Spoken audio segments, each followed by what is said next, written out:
Misconceptions series. Today we're going to be tackling some language misconceptions.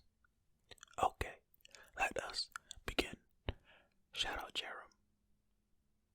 Okay. Starting right up here. Right up here. The pronunciation of coronal fricatives in Spanish did not arise through imitation of a lisping king. Only one Spanish king, Peter of Castile, is documented as having a lisp, and the current pronunciation originated 2 centuries after his death. Okay, I don't know what's going on here. Let's see. In Spanish dialectology, the realization of coronal fricatives is one of the most prominent features distinguishing various dialect regions. The main 3 realizations are the phonemic distinction between and the presence of only alveolar or less. Let's click into this, because what? The presence of only alveolar, or less commonly the presence of only a denty alveolar that is similar to, I don't know how to pronounce this, Cecile, I don't know.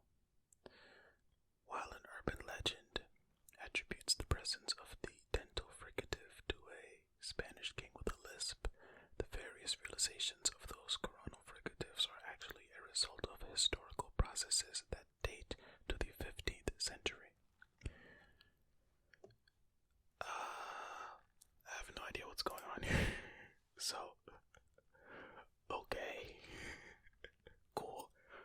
This was not a misconception for me because I did not know that it existed. So there you go. Peter of Castile. Peter called the Cruel, or the Just, was the king of Castile and Leon from 1350 to 1369. Peter was the last ruler of the main branch of the House of Ivrea. He was excommunicated by Pope Urban V for his persecutions and cruelties committed against the clergy. Wow, okay, Peter, calm down, buddy. Also, there's only one L here, so is this still Castile, or is it Castile? I don't know, let's just click on this word. We're going down a rabbit hole here. Oh, Castilla. Okay, so maybe still, I don't know. Let's go back. Let's just go back. Let's continue, because we have a lot to get through. Okay. The Chevrolet Nova sold very well in Latin American markets. General Motors did not need to rename the car. While Nova does mean it doesn't go in Spanish, Nova was easily understood to mean new. Okay, yeah, and the Chevrolet Nova was a car. Look at this, Chevrolet Nova.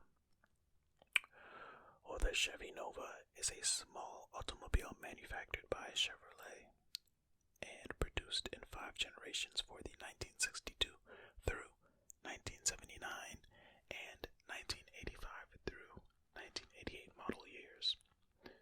Nova was the top model in the Chevy 2 lineup through 1968.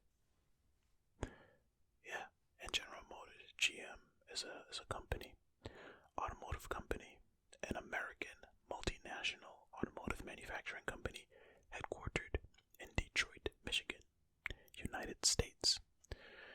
Detroit is known as Motor City. That's just a bonus little fact in case you didn't know that. Alright, let's keep it moving. Sign languages are not the same worldwide. Aside from the Pidgin International Sign, each country generally has its own native sign language, and some have more than one. Although there are also substantial similarities among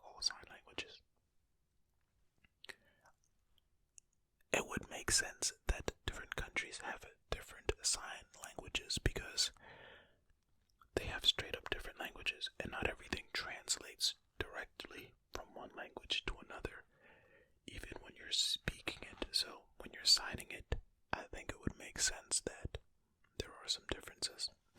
For those who don't know, sign languages are languages that use the visual manual modality to convey meaning. Sign languages are expressed through manual articulations in combination with non-manual elements. Sign languages are fully fledged natural languages with their own grammar and lexicon. So, sign languages typically use your hands, your hands to form different shapes, and you interact with your face sometime as you do it. I'm sure you've all seen sign language.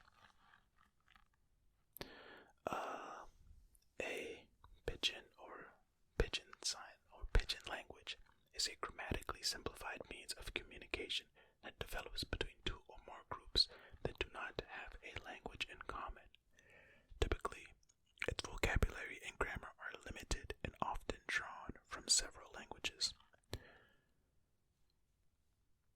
International Sign is a pidgin sign language which is used in a variety of different contexts, particularly at international meetings such as the World Federation of the Deaf, Congress, events such as Deaf Olympics, and the Miss and Mr. Deaf World. Which makes sense. Have something that's common, so when you travel, it's easier to communicate. When people of different cultures, backgrounds, languages come together, easier to communicate. Makes sense. Alright, let's keep it pushing. Eskimo tribes, such as the Inuit and Aleut, forgive me, do not have a disproportionate number of words representing snow in their languages. The myth comes from a misconstruction of Franz Boas's original statement, noting that Eskimos had a variety of words for various snow-related concepts. Boas noted that the same was true of English. However, the notion that Eskimo languages have many more root words for snow than the English language is supported by a 2010 study. Wait, so it's a myth, but also confirmed. Maybe I'm misunderstanding here. Let's take a note. Okay, they do not have a disproportionate amount. However, the notion many more room. Okay. I don't know. If you don't know what an Eskimo is, well, I'll let you know. Eskimo or Eskimos are the indigenous circumpolar peoples who have traditionally inhabited the northern circumpolar region from eastern Siberia, Russia, to Alaska, northern Canada, Nunavik, Nunatsiavut, and Greenland. There are more than 183,000 Eskimo people. That's a lot. That's a lot of Eskimo folks. Inuit.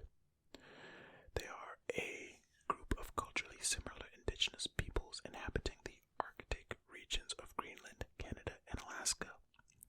The Inuit languages are part of the Eskimo Aleut languages or Aleut languages, also known as Inuit Yupik, Unangan, and also as Eskalut. Inuit Sign Language is a critically... Oh wait, sign language. Let's see this. Inuit Sign Language is a critically endangered language isolate used in Nunavut. Oh no! Keep the languages alive. Aleut. The Aleuts, who are usually known in the Aleut language by the endonyms Unangan and Unangas, are the indigenous people of the Aleutian Islands. Okay.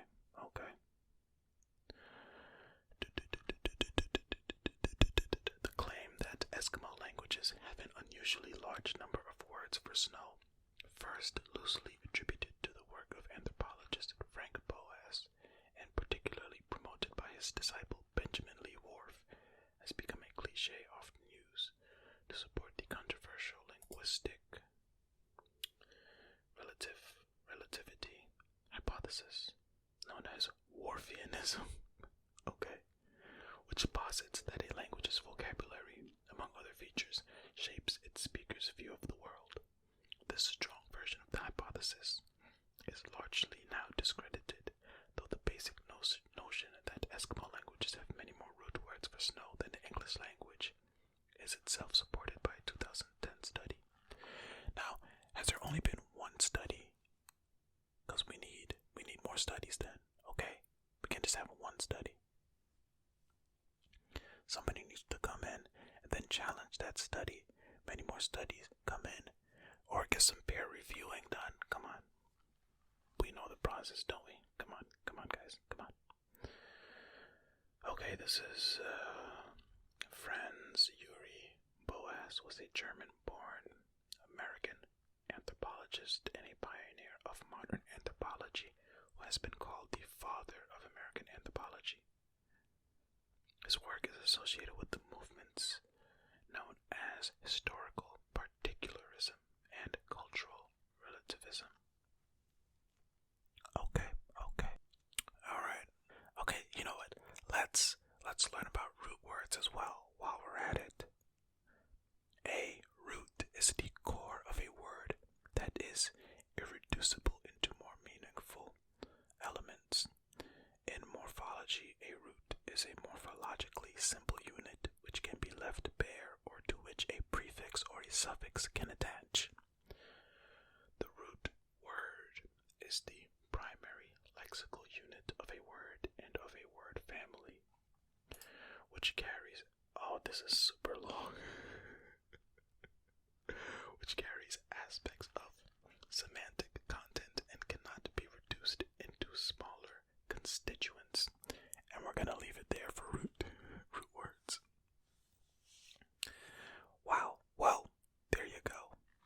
We have now more information about Eskimo tribes and whether or not they have many more root words for snow than the English language. If you're not a native English speaker, then this might mean nothing to you. Who knows? Alright, let's keep it going.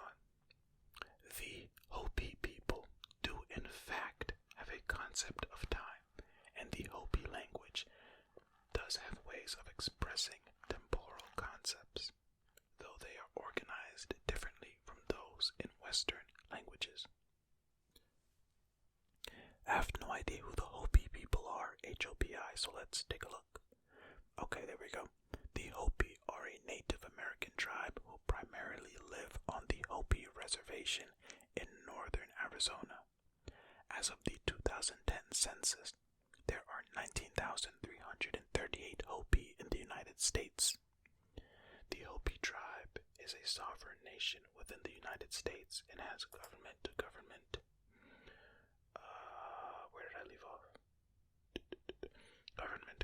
relations with the United States federal government. I think you mentioned this in the Native American Heritage Month video, where you mentioned that many Native American tribes are basically independent of the United States, right? Sovereign in their own right. And yeah, there you go. This is confirming that. Alright. The Hopi time controversy. Okay, I did not know that there was a time controversy, but now we shall learn a little bit more about it. The Hopi time controversy is the academic debate about how the Hopi language grammaticalizes the concept of time, and about whether the differences between the ways the English and Hopi languages describe time are an example of linguistic relativity or not. In popular discourse, the debate is often framed as a question about concept of time, despite it now being well established that they do. Oh, Benjamin Whorf was in there as well. Look at this. Look at this.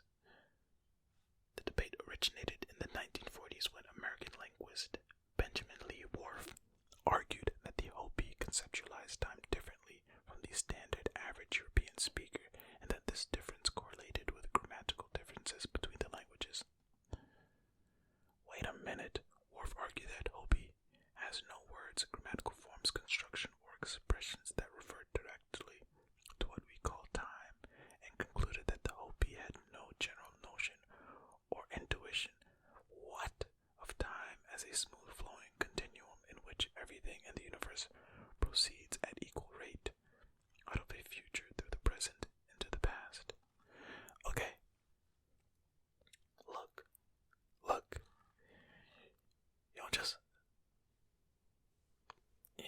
Everybody perceives things differently. They had a concept of time that's just not how you probably perceived it. And that's okay. Alright. Hopi language. Let's see what this says. Oh, Hopi is a Uto-Aztecan language spoken by the Hopi people of northeastern Arizona, United States. Nice. Alright. Okay, we're going to move on to the last bullet point in the language section. Then it's going to transition to, I guess, specifically English language. And we're going to continue with some more language misconceptions. Okay. The Chinese word for crisis is not composed of the symbols for danger and opportunity. The first does represent danger, but the second instead means inflection point. The original meaning of the word crisis. The myth was perpetuated mainly by a campaign speech from John F. Kennedy. The Chinese word for crisis is, in Western popular culture, frequently but incorrectly said to be composed of two Chinese characters signifying danger and opportunity. It looks like it's just basically going through the same thing again.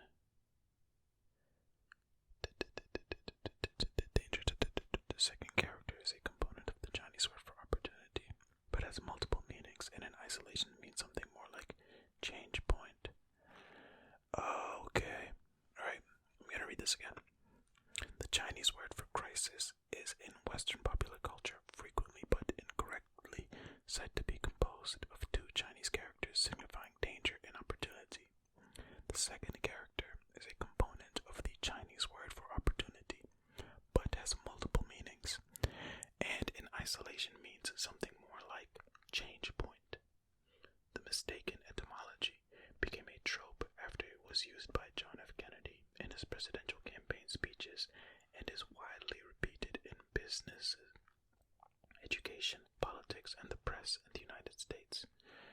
And for those who don't know, John F. Kennedy, often referred to by his initials JFK, was an American politician who served as the 35th President of the United States from 1961 until his assassination near the end of his third year in office. He served during the height of the Cold War. I read that there because I was going to have to read it here. And I read that very quickly. I hope that you were able to understand. Okay. Let us move down to the English language misconceptions. Okay. Alright. The first bullet point. Non-standard slang or colloquial terms used by English speakers are sometimes alleged not to be real words, despite appearing in numerous dictionaries. All words in English became accepted by being commonly used for a certain period of time. Thus, there are many vernacular words currently not accepted as part of the standard language or regarded as inappropriate in formal speech or writing, but the idea that they are somehow not words is a misconception. Examples of words that are sometimes alleged not to be words include irregardless and funnest, both of which appear in numerous English dictionaries as English words. Okay, non-standard. A non-standard dialect or vernacular dialect is a dialect or language variety that has not historically benefited from institutional support or sanction that a standard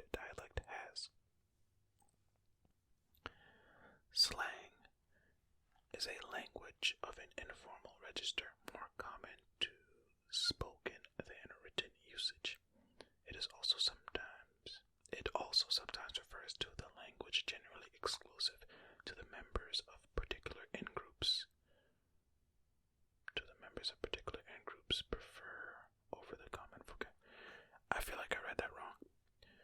Let's start over. Slang is a language of an informal register more common to spoken than written usage.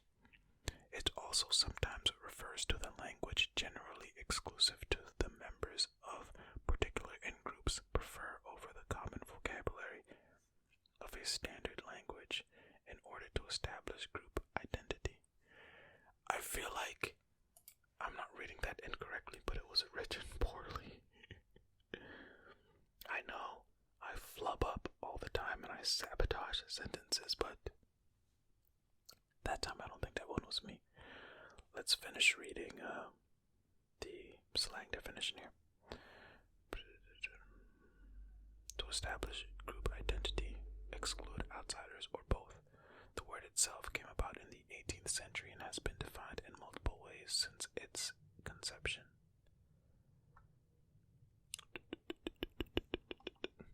Cool. Colloquial. I shouldn't have clicked on this. I didn't mean to click on it. Anyway, colloquialism or colloquial language is the linguistic style used for casual communication. It is the most common functional style of speech. The idiom normally employed in conversation and other informal contexts. Colloquialism is characterized by wide usage of interjections and other expressive devices. It makes use of non-specialist terminology and has a rapidly changing lexicon, which plays into the whole funnest, irregardless thing. Words that aren't quote-unquote words but are words, but you don't use them formally. It can also be distinguished by its usage of formulations with incomplete logical and syntactic ordering. Yeah, nice. Standard language. A standard language is a language variety that has undergone substantial codification of grammar and usage, although occasionally the term refers to the entirety of a language that includes a standardized form as one of its varieties. Oh, there you go. Well, let's actually read about irregardless because this is one I'm curious about. Irregardless is a word sometimes used in place of regardless or irrespective, which has caused controversy since the early 20th century, though the word appeared in print as early as 1795. Bullet point number 2, under the English language heading. African American vernacular English speakers do not simply replace is with be across all tenses, with no added meaning. In fact, AAVE speakers use be to mark a habitual grammatical aspect not explicitly distinguished in standard English. Okay, African American vernacular English, also referred to as Black vernacular English, or Black English, or Black English vernacular, or occasionally Ebonics. A colloquial term, also a controversial term, because, Ebonics is a term that was originally intended to refer to the language of all people descended from Black African slaves, particularly in West Africa, the Caribbean, and North America. In 1973, the term Ebonics was created by a group of Black scholars who disapproved of the negative terms being used to describe this type of language. Since the 1996 controversy over its use by the Oakland School Board, the term Ebonics has primarily been used to refer to sociolect African American English, a dialect distinctively different from standard American English.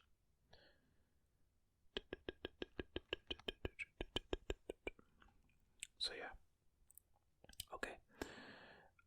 Let's go back. So, Black English vernacular is the variety of English natively spoken, particularly in urban communities, by most working and middle class African Americans and some black Canadians.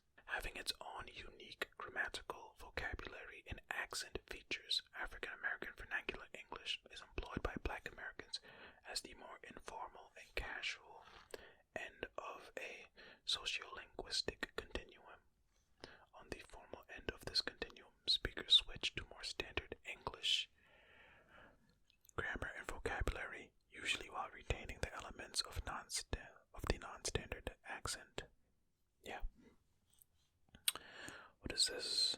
Habitual B is the use of an uninflected B in African American vernacular English, Caribbean English, and certain dialects of Hiberno English to mark habitual or extended actions in place of the standard English inflected forms of B, such as is and are.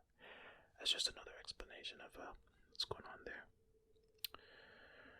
Grammatical aspect in a grammatical category that expresses how an action, event, or state denoted by verb extends over time. Perfective aspect is used in referring to an event conceived as bounded and unitary, without reference to any flow of time during. Cool. Alright, so yeah, there you have it. Oh, this is gonna be a long one today. Alright, let's keep going. We're gonna see if we can actually knock out the rest of these language things. We might not click on all of these links here, but we'll see. The word crap did not originate as a back formation of British plumber Thomas Crapper's surname, nor does his name originate from the word crap, although the surname may have helped popularize the word. The surname Crapper is a variant of Cropper, which originally referred to someone who harvested crops. The word crap ultimately comes from medieval Latin crappa, meaning chaff. I mean, imagine being a plumber and your name is a crapper. Hey, can you come fix my crapper? But of course, that's not how it came to be. If you don't know what a back formation is, in etymology, back formation is the process of creating a new lexeme by removing actual or supposed affixes. The resulting neologism is called a back formation, a term coined by James Murray in 1889. Thomas Crapper was an English businessman and plumber. He founded Thomas Crapper and Company in London, a sanitary equipment company.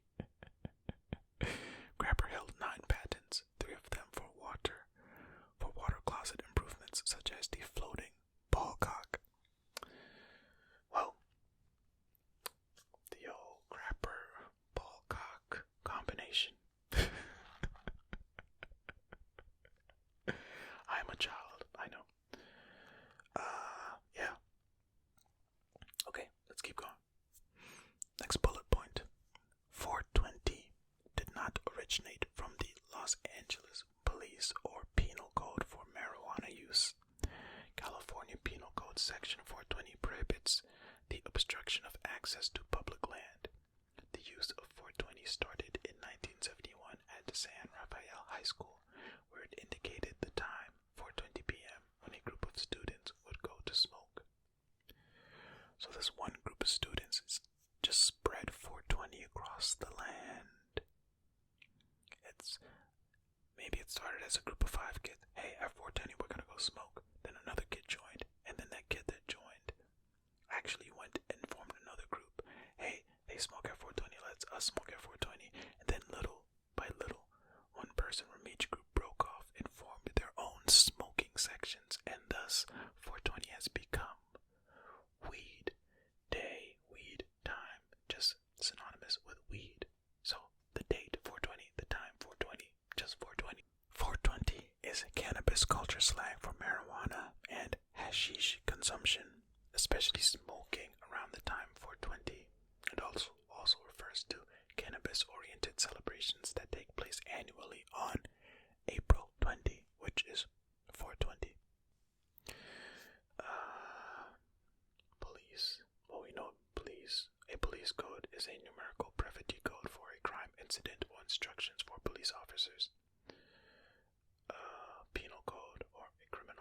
is a document that compiles all or a significant amount of a particular jurisdiction's criminal law. Typically, a criminal code will contain offenses that are recognized in the jurisdiction, penalties that might be imposed for these offenses, and some general provisions. Cannabis, also known as marijuana, among other names, is a psychoactive drug from the cannabis plant, native to Central Asia and the Indian subcontinent. The cannabis plant has been used as a drug for both recreational and entheogenic purposes, and in various traditional medicines for centuries. I'm guessing that's what it's going to say. Yep, for centuries. Cool. San Rafael High School is a public high school located on 153rd Street in San Rafael, California, United States. Thanks for the info, Wikipedia. Okay, we're moving to the next bullet point. Hey, fair warning, if you do not like curse words, this one has F-U-C-K in it. So, just so you know, as I'm reading what's going on. Okay, heads up. Okay, the F word is in this bullet point. Alright. The word fuck did not originate in Christianized Anglo-Saxon England as an acronym for fornication under consent of king. I've actually heard that before. Nor did it originate as an acronym for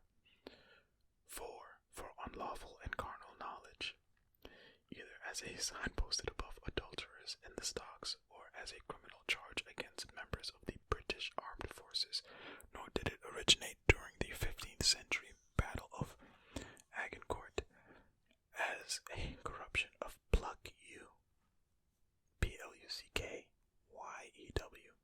an idiom falsely attributed to the English for drawing a longbow.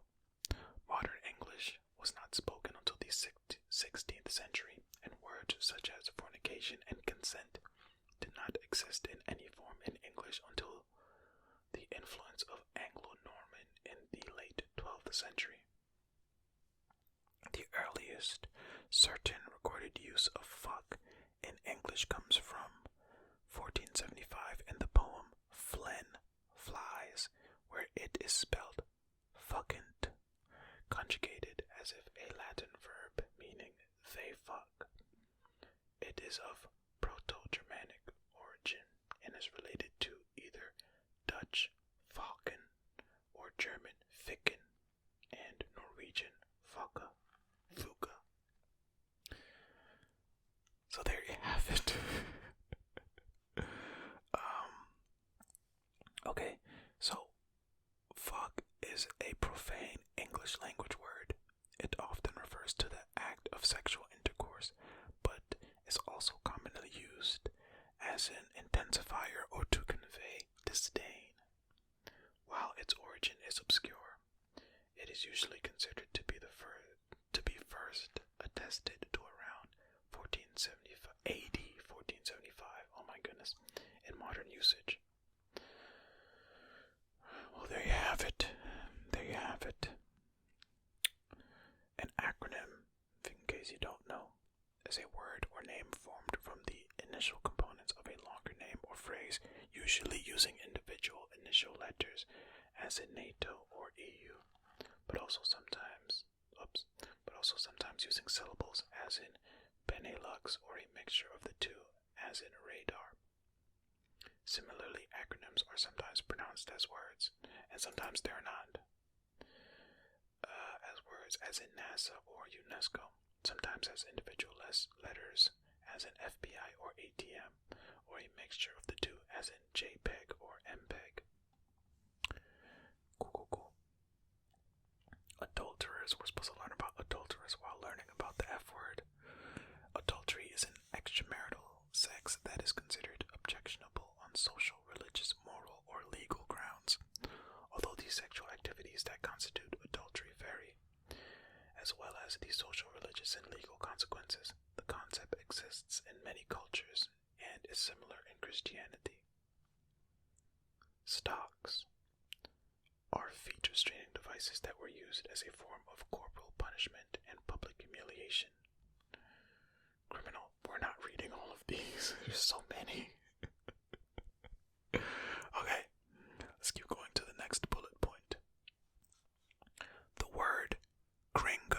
as a term for someone foreign to Latin America did not originate during the Mexican-American War, the Venezuelan War of Independence, the Mexican Revolution, or from the American Old West.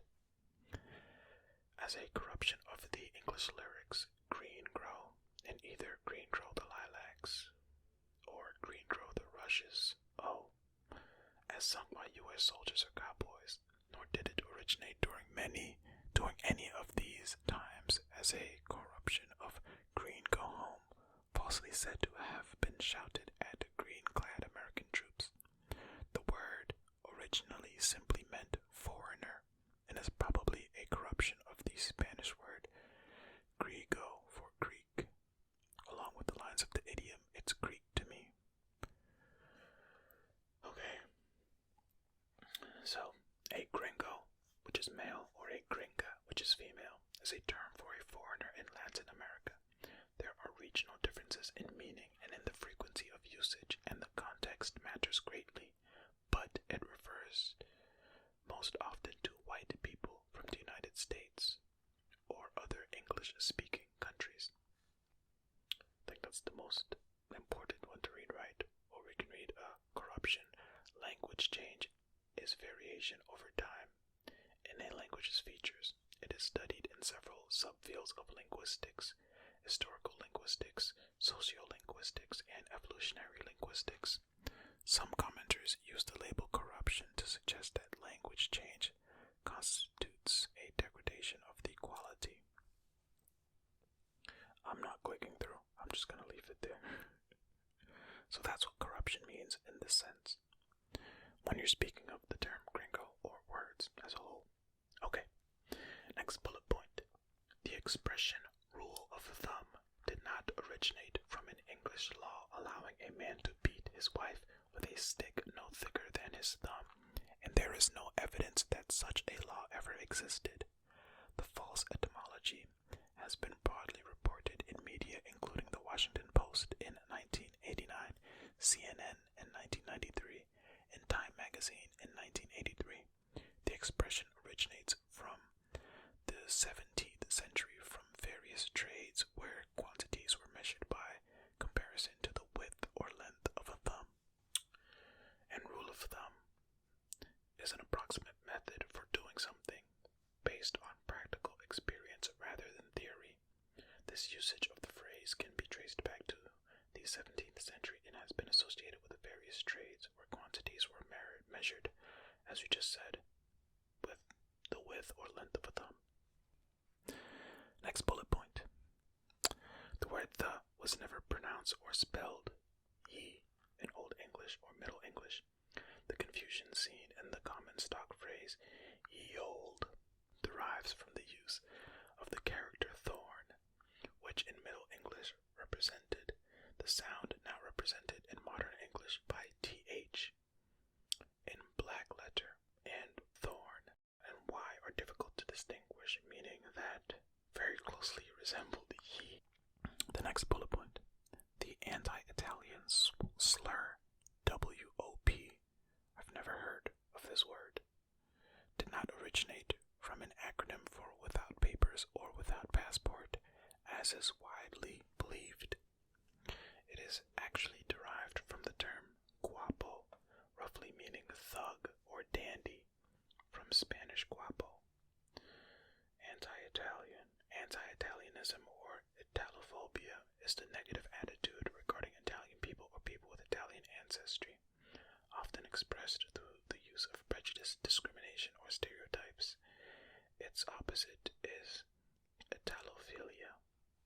Guapo is a historical Southern Italian criminal subculture and informal term of address in the Neapolitan language, roughly analogous to or meaning thug, swaggerer, pimp, braggart, or ruffian, while today the word is often used to indicate a member of the Camorra, which is a mafia-type organization, I'm guessing.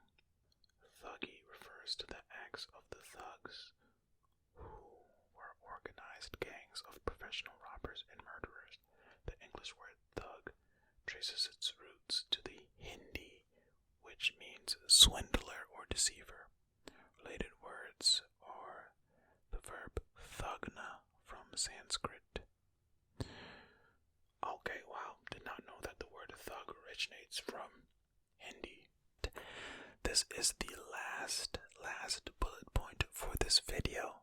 This is the longest video I've done in a while, so hopefully this one holds you all over. Okay, here we go.